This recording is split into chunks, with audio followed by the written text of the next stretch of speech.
And here in a few minutes, we're going to see a full demonstration, interactive, apparently.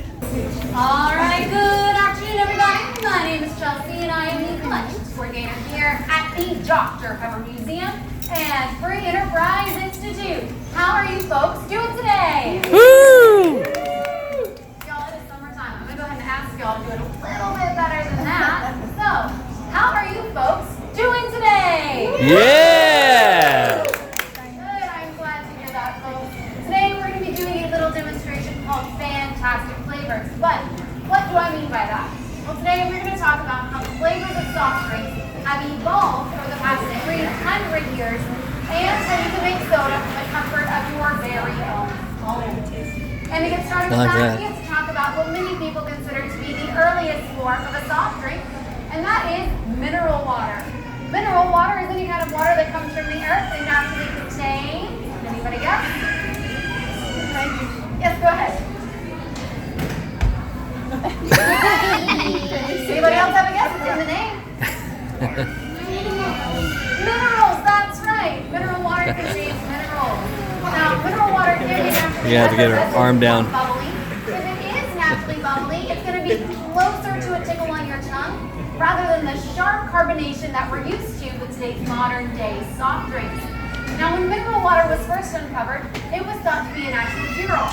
That means people thought it could cure anything from an upset stomach to a broken leg to a headache to polio. People thought mineral water could cure just about anything and everything. So I'm going to pour some samples of a mineral water from Mineral Wells, Texas, so that we can see if it truly is a magic cure-all. Now this water is called crazy water, and it gets its story from a rather interesting legend. There was a crazy lady. Her family had taken her from asylum to asylum, but unfortunately nothing could be done to help this poor woman. She would sit out by this well, and as people would walk by, she would ask them, please, please give me a cup of water. So they'd lower the well bucket down, pull it up, she'd take a sip, and they'd go about their day. She'd ask anybody who walked by, please, please give me a sip of water. Well, at the end of a month, her insanity was cured. So they decided to name the crazy water after the crazy lady, and Crazy Water Company was born. Now, folks, for this experiment, I am going to need 3 crazy volunteers to try some crazy water. All right, yes, come right on up. Yes, you in the ice cream shirt, come right on up. And you in the purple shirt, come on up. So come stand right over here next to me, folks. All right. Face the audience and grab a cup, but don't take a sip yet. All right, we're going to do a countdown, okay? 3, 2, 1. Give it a try. Okay, drink it. Try it. All right, folks. It does not make you sicker, I promise. So how do y'all like it? Okay. What about you? And it's okay to say you don't like it. That's fine. All right, thumbs up, thumbs down, thumbs sideways. Sideways. All right, do you feel less crazy? No? Maybe it takes a little while to work. All right, I'll take those steps. Thank y'all very much. Let's give them a round of applause, everybody. Thank y'all for volunteering.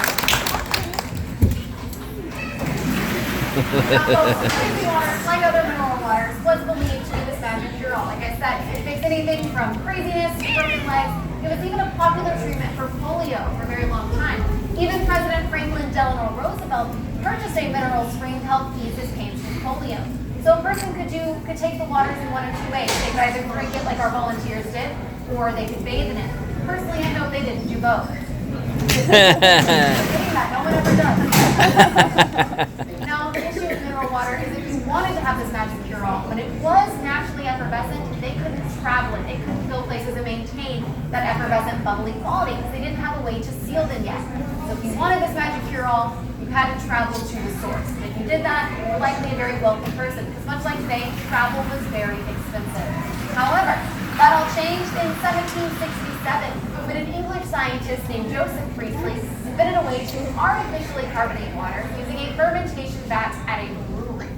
Now his idea was further developed 20 years later by a man called Jacob Schweppes. And you might be familiar with that name. His brand is still around today. Now the liquid that his machine produced was nicknamed soda water. And the places where a person could buy soda water became known as soda fountains. A soda fountain was usually located in a town's pharmacy, This was due to the medicinal properties associated with carbonated and mineral waters. Now, some pharmacists, in addition to their job of making prescriptions, they would also have to administer the carbonated or soda water. Some of these pharmacists would take this as an opportunity to help people take other medicines. Sometimes some people don't like to take pills. You have to kind of grind them up and put them in pudding or applesauce, or you can mix them with the water to make them drinkable. So that's what some early pharmacists would do with a medicine called quinine. Quinine was used to treat malaria. And malaria is a disease you can still get today from mosquito bites. Now, we have regulations on how much quinine can go into products today. So tonic water was made by mixing quinine with a carbonated water. It made it easier to drink. So once again, I'm going to need 3 new volunteers who would like to try some tonic water. Yes, you can come on up in the white shirt, you in the blue shirt, you in the polka dot dress. Come on up. You too. Come on up. All right, so just like last time, I'm going to ask that you don't take a sip until I tell you to. Just go ahead and grab a cup. All right, we go the countdown. Ready? 3, 2, 1. Give it a try. All right, how is it? All right, 2 thumbs down and 1 thumbs up. All right, I'll take those cups. Let's give them a round of applause. Thank y'all for volunteering. So folks, needless to say, quinine doesn't taste very good. It's not a very bitter taste. So modern day companies like Canada Dry, like I said earlier, there are regulations on how much quinine they can put into their tonic waters. That limits how bitter it's going to be. But you can imagine at the turn of the century, when those regulations didn't exist and people were sick, these doctors, these pharmacists were putting as much of this medicine as possible into this water to help people feel better. It means it's going to taste really, really bitter. It's not going to taste very good. So in order to make it taste better so people would be willing to take their medicine, these pharmacists made fruit-flavored syrups using different fruits they had available to them. And they would mix it into that tonic water. Well, if you take a bubbly water and you add a fruit-flavored syrup, what do you get? Soda. That's the basic formula for a soft drink. So we have our early pharmacists to thank for many of our modern-day sodas. Dr. Pepper was invented around this time, Coca-Cola and Pepsi as well. Dr. Pepper came around in 1885, and Coca-Cola 1 year later in 1886. Pepsi took a little bit longer. It came around in 1893. And a fun fact about Pepsi, it was originally called Brad's Drink. Pepsi is a much better name in my opinion. But let's look at some other soda flavors that were developed around that time that might not have made it till today. Here's a rose flavored soda. Here's a recipe for celery syrup or celery soda. And here's one for a cold lamb broth flavored soda.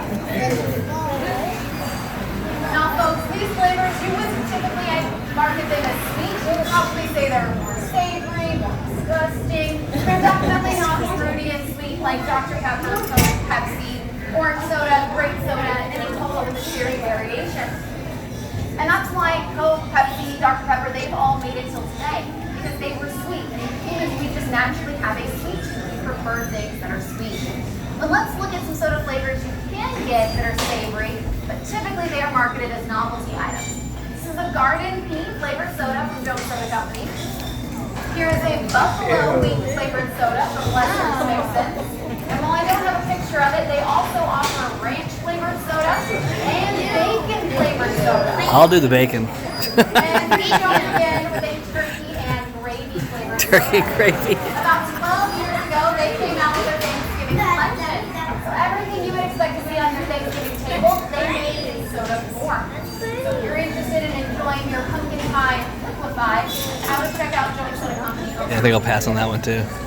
And folks, if you want to make soda at home, you absolutely can. You can make it sweet, you can make it savory, you can make it taste like mashed potatoes. That is up to you. But what you have to have, or at least some variation on, is a simple syrup.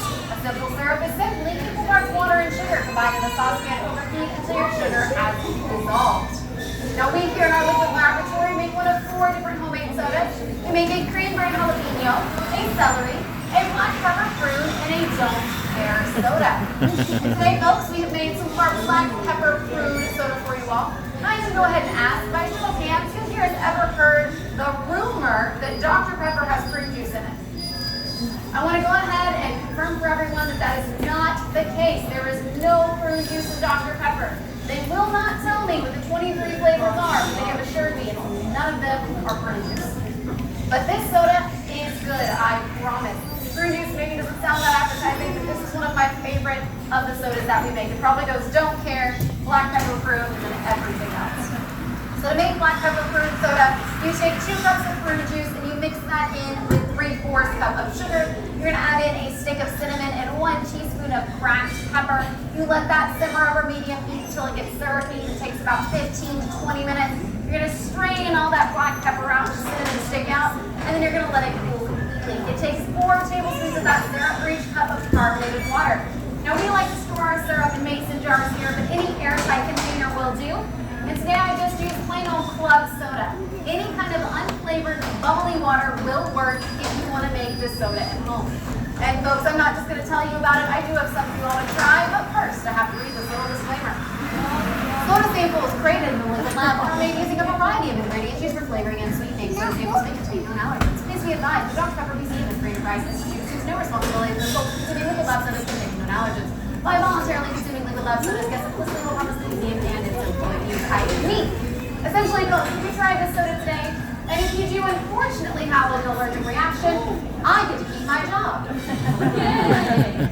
Now, folks, that is the end of my presentation. We do ask when you enjoy your soda that you enjoy it here in the liquid laboratory and throw away your trash in that trash can right there underneath the monitor, as we do not allow food or drinks into the gallery area. In the off chance somebody spills, that creates some sticky spots. Sticky spots attract bugs. Because I am the collections coordinator, that means I have to deal with those bugs, and I don't want to. So, please do me a favor and just put your trash in that trash can. All right, thank you, folks. Come grab some soda.